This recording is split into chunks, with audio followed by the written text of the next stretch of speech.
tuned in to a very special edition of the Kojima Productions Report. I'm your host, Ryan Payton, and it's a pleasure for me to be able to play back a conversation that we had several months back at E3 2007 in Santa Monica, where myself, Mr. Kojima, and Aki Saito, we met with two members of the Assassin's Creed team, and we just got together and decided to see what would happen, because we're fans of their game, and it sounded like they're fans of Metal Gear, so it seemed like a perfect opportunity. We're both coming from, well, they're coming from Canada, we're coming from Japan, and we meet in Santa Monica, and I had a good chat. We've got Jade Raymond, the producer of Assassin's Creed, on the show, as well as Patrice Desilets, who is the creative director of Assassin's Creed. So the five of us sat down and had a good chat. And we also invited Randy Nelson of PlayStation Magazine to join us and to take photos, and that's for his article on this conversation that we had. So check the latest issue of PSM Magazine, and you can see actually a full spread on this interview with exclusive photos and a few exclusive bits of content that I had to cut out of this podcast. So be sure to check that out on newsstands. It should be hitting newsstands any day now. And just thanks for the PSM guys for covering this conversation. Thanks for Ubisoft for helping make this happen, and of course thanks to Aki for translating and Mr. Kojima for joining in the conversation as well. So without further ado, here's the conversation we had back at E3. So I'm just going to kick off the show, and I'm going to start off with why we're actually here. You know, what's the relationship between Metal Gear and Assassin's Creed?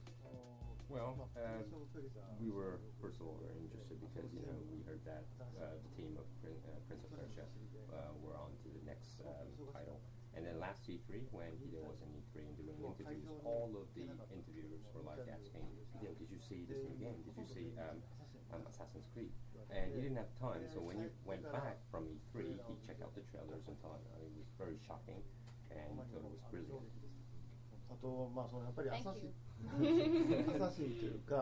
And there were a lot of keywords that hit him. First of all, it was assassin, meaning, and also the free environment. It was the open city. So you sneak in, and it's free environment, and also all the things he saw was very stylish. So he could say it's his #1 game right now, and he wants to really play it. Wow! Thank you again. Have you guys experienced? Have you played Metal Gear? I mean, we've got basically one of the most high-profile titles on PS3 at least, from Metal Gear Solid 4 and Assassin's Creed. I mean, what do you guys think about Metal Gear just to kick off? I'm a big fan of Metal Gear Solid in general. I remember the first one on PS1 where I was playing and I played the game through, like 15 hours from 8 o'clock till the morning. And I will always remember. That's hardcore. Yeah, I will always remember my entire life, like the Psycho Mantis with the controller.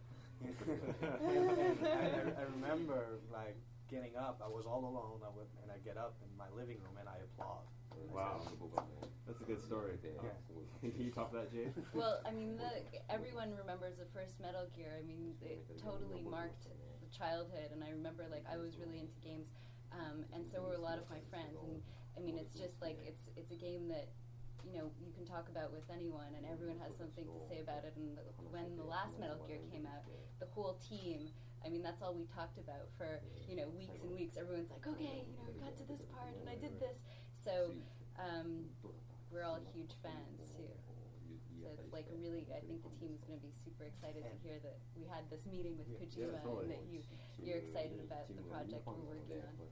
But also, personally, what I like about Metal Gear, and you mentioned it, it's that style, having this where movies and gameplays are tight, and where the rules, the basic mechanics and rules are a little bit cinematic. And yes, we all know that Metal Gear there's a lot of movies and cinematic feel to it, but I also feel that inside the game rules there's a lot of cinematic moment where you hide like a spy and you feel that character, and that's really inspiring for me. And somehow Altair, the assassin, is also that same type of character. Remember with Jade, it was really important to have also a style and not only having a medieval warrior. There's a lot of style, yeah. I think another thing that we probably, or like I definitely feel in your games, is that trying to push games to the next level as an entertainment experience. And I think, you know, the Metal Gear games have always done that. And I think that now, you know, with these consoles, with the PS3, we can really start pushing games even more in that direction. And that's something that our team was really excited to do, is figure out how to take that entertainment experience, interactive entertainment experience, and do what games do best, but also bring that whole like cinematic feel. Actually, that leads into my next question about, and I'll start off with my boss, Mr. Kojima, about what's the secret to, I mean, especially Assassin's Creed, it's a new title, like it's a new title in the franchise. What's the secret to becoming this top tier of a new platform like PlayStation 3? Like, why is your team so good? How can you push it more than any other teams in the world? So, can Mr. Kojima address, like, what does he do with this team? How do you get to this point? Well, our team has been creating Metal Gear. It's the fourth one that we're creating right now. And to be very honest with you, some team members are kind of tired and worn out. But, you know, the more they see a good game that raises the bar, the more that influences them. So I go back and I always say to the team members, did you see Assassin's Creed? And because of this, I always go out with the game creators in Japan. But recently, there's not so many game creators in Japan who are Japanese game creators who are trying to aim that as much as your team is doing right now. So it's really honor to see and talk. I'm really thankful because there was this funny moment where we were discussing about, let's create this big environment. We have to create each character individually and very pretty and, you know, glitter and that kind of thing. And then make sure that everyone like bumps into each other or avoids each other. And the programmers goes, that's impossible. How can we make this environment and with a lot of people high quality and then bump into people? We can't do it. And he saw this trailer and said, look, these guys are doing it. You should do it. And I have to thank you because, you know, you're sometimes the teachers for us, for the team, and to motivate our team. Great. It's a little bit the same thing, you know. We do look what you're doing, and our lead engineer, like, and architect of the engine is big Metal Gear fan in general, and he looks into the game and said, they did it, so I must do something with my own code to make it happen. All about the visually, the effects, and how you render stuff on PS3. So for Dominique Couture to name the guy, your team is also an inspiration. It's great to hear. I mean, it's really amazing for us to hear that coming from you. I think, like, for us also, a lot of it is we're trying all of this for the first time. And we tried a lot of things, and it was a lot of trial and error. And you know, sometimes I think maybe we succeeded because we didn't realize how hard it was going to be. So we just were, like, plowing ahead. Well, you know, we were really surprised and excited to hear that you. I know that Patrice, you've worked on Prince of Persia in the past. I don't know if you had any relation to that, Jade, or the previous Prince of Persia titles. No, I joined Ubisoft to work on Assassin's Creed. Okay, cool. Yeah, and you know, there's been some comparisons to Prince of Persia as far as Assassin's Creed is concerned. But I mean, definitely this whole idea of hiding and escaping from enemies is something that Metal Gear Solid 4 and Assassin's Creed definitely shares. Maybe you guys can talk about how you're taking that to the next level as far as. Well, it was like we didn't want to stop the player after the assassination. In our gameplay, we say, okay, just the approach. That has to be a little bit stealthy if you're an assassin. But then when you kill your target, why stop there? Why not make it now the escape as fun and as adrenaline rush even more than the approach part of it? And again, give the tools to the player to this time punch people around instead of going gently. So that's how we come up with the trigger that gives you the low profile for the approach, basically, and the high profile action for the escape. And all the gameplay loop is based on this really intense, slow-mo at the beginning, and then you go in, run away, push, and then you hide and you're cool. Another question I had was, you know, it's cool. I saw that you guys had a premiere, like another showing of Assassin's Creed in France a few weeks back, and then we're in LA, and we saw ads for Assassin's Creed and Famitsu in Japan.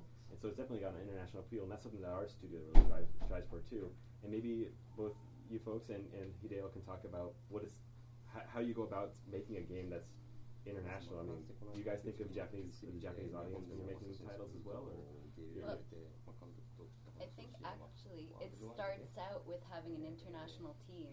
I think that's one of the things that really made the difference in our team. We're based in Quebec, which already has French Canadians and English Canadians, but we also have a team where we recruited from Europe.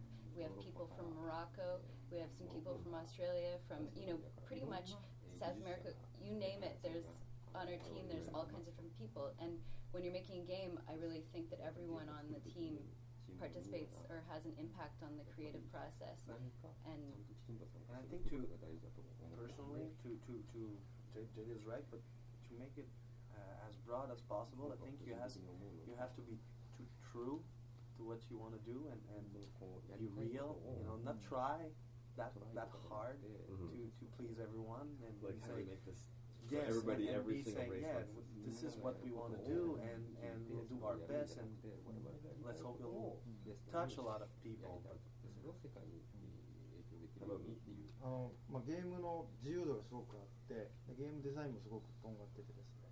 Well, when I looked at this, there's the game's freedom, and there's this spiky, touch to it, element to it. I mean, it stands out. The color is not the usual American kind of coloring that you use, and it's not like just an American game, nor it doesn't look too much of a Japanese game, except that you have kind of a very special element in graphics that resemble to some part of detailed Japanese graphic making.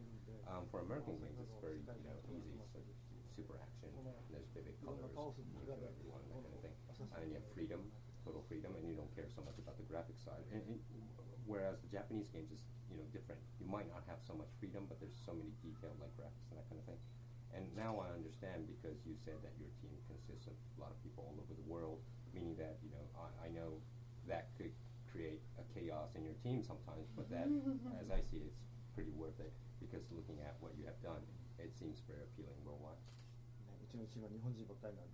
thank you. Our team is only Japanese people, by the way. And how have you been doing progressing? Because I've noticed that it's been really a progression with Metal Gear to be more appealing more to an international audience. What have you been focusing on?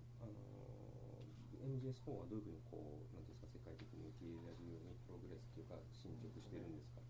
あんまり考えないように作ってます。Well, first of all, not to think too much, not to think too deeply too much. 1の時はもう世界で売れるなんていうのはもうこれ Well, when we released or when we created Metal Gear Solid 1, やっぱり for 1, we didn't think that it would be a worldwide hit. We were just creating something that we liked, and we pursued that. For 2 and 3, with the success of Metal Gear Solid 1, yes, we kind of thought about worldwide appeal. Like, we listened to US, we listened to Europe, and the marketing side for Metal Gear Solid 2 and 3. For 4, we're not going to say we're going to ignore it, but I want to put more emphasis on what we want to do on the creativity side, and not be a product that is so much marketing driven. So we want to again go back to the old days where we have our creating something to say in our game for Metal Gear Solid 4. Well, and I said that all of our staffs are Japanese. Well, all of our staffs are Japanese, but however, Well, almost. yeah, I kind of remember that. But all of our staffs don't just watch Japanese television or movies. We watch many movies all around the world. We see art, listen to many kind of different music. We play international games and that kind of thing. Meaning, everyone loves not just Japanese things, but international things. And those elements or particles probably goes into our game in blood when we create MGS4. It's the same thing in Montreal. There's a big festival of Asian movie called Fantasia, where that Ubisoft is in fact presenting in Montreal, and our team is and the entire Montreal office go to Fantasia and see movies from Hong Kong, from Japan, from China, and it's just becoming a really, really small planet where everybody's got almost the same culture. So maybe that's why that you do a game in Montreal or in Tokyo, and now it can touch millions of people around the world. Well, I know you guys don't have a lot of time, but I think a lot of people would be upset if I didn't touch on maybe this whole issue of hardware because it's so fun and controversial. But when Assassin's Creed first hit, it was this idea of, okay, it's a PlayStation 3 title, and then Xbox, this whole Xbox 360 topic came up, is it coming out? And our studio is always bombarded with rumors. I mean, there was even stuff on the web yesterday about new rumors about going to 360. And my question for your team is that something that's a distraction? Is it kind of fun, like kind of encourage controversy? And then I'm going to shoot the question to my boss, too. Okay. Personally, I find it fun. I guess That was a Jade good doesn't. short. That was a good short answer. Do you have any take on this, Jade? On the take between Yeah, I mean, like is it a the distraction? rumors Do and you wish it would go away? Well, This whole comparison, what runs better? Is it better on 360? Is it better on PS3? This whole, I mean, there's so much controversy in politics about it right now. That is it fun to like to interact with it, or is it just more of a distraction when you want to just make a good game? Well, I mean, we want to make the best game possible that can be enjoyed by the most people possible. So for us, it's obviously a bigger challenge to ship simultaneously on both consoles because they're not the same. But it's also worthwhile if it means that more people can play the game. So I think that's, you know, ultimately our objective is to just get it out there to as many people as possible. And it's funny because when I first, as a journalist, I interviewed Mr. Kojima in 2005 at E3, and a question I was asked during an interview is Metal Gear Solid 4 coming to 360, and those questions were still asked yesterday, and we're in 2007 now. Mr. Kojima, do you get tired of people asking about it, or is it fun? 今でも2005年ライアンがサンドで出るんですかって実際質問したそうなんですけど、今でも聞かれるじゃないですか。それはもう聞き飽きましたか、それともそういうのって楽しい質問ですかとか、ユーザーのことを考えると。注目されるっていうのは非常にいいことだと思いますよ。聞かれなくなったらもう終わりなんで。Well, it's basically kind of a good thing because if people don't start asking these questions, it means that we fall off from their list of their interest. So I think it's good that they talk about us. Would you rather there be just one platform and you have to worry about all these politics and controversies? 政治とかそういうのを考えなくても一つのプラットフォームだけに集中したいみたいな気持ちはクリエイターとしてあるんでしょうか。それはありますね。両方開発とYes, obviously. However, just like Jade here, I play the role of producer as well, meaning I have to play sometimes politics and views of trend and that kind of thing. But purely as a games creator, I would not like to think about those things and just concentrate. What I do best is create games. Well, I'd like to maybe close that because I think you guys have to run, right? And just want to maybe close out if you guys want to maybe plug your title, because this is going to be on our website for all of like our Metal Gear fans, and tens of thousands of people subscribe to this radio podcast. So if you want to maybe plug your game, like when it's coming out, and I'll let Metal Gear fans know. Do that. Well, I mean, I want to start by saying thank you for coming to see us. It's been a real treat, and the whole team was excited and looking forward to Kojima showing up, so I'm glad you came here so everyone could say hi. And it's really a huge, huge, huge honor to hear that you guys are fans and that Kojima himself is a fan of Assassin's Creed. And Assassin's Creed is coming out this November, 2007, on PlayStation 3 and Xbox 360, and PC a little bit later. I really want to play it. I want to get my hands on it. Good. Do you have any final words, Mr. Kojima?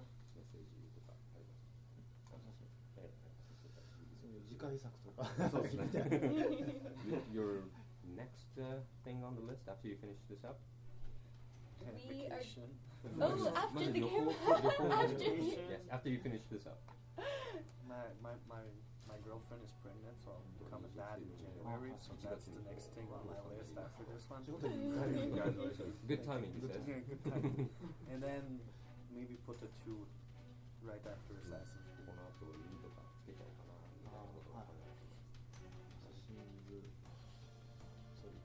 Assassin Solid. Assassin Solid.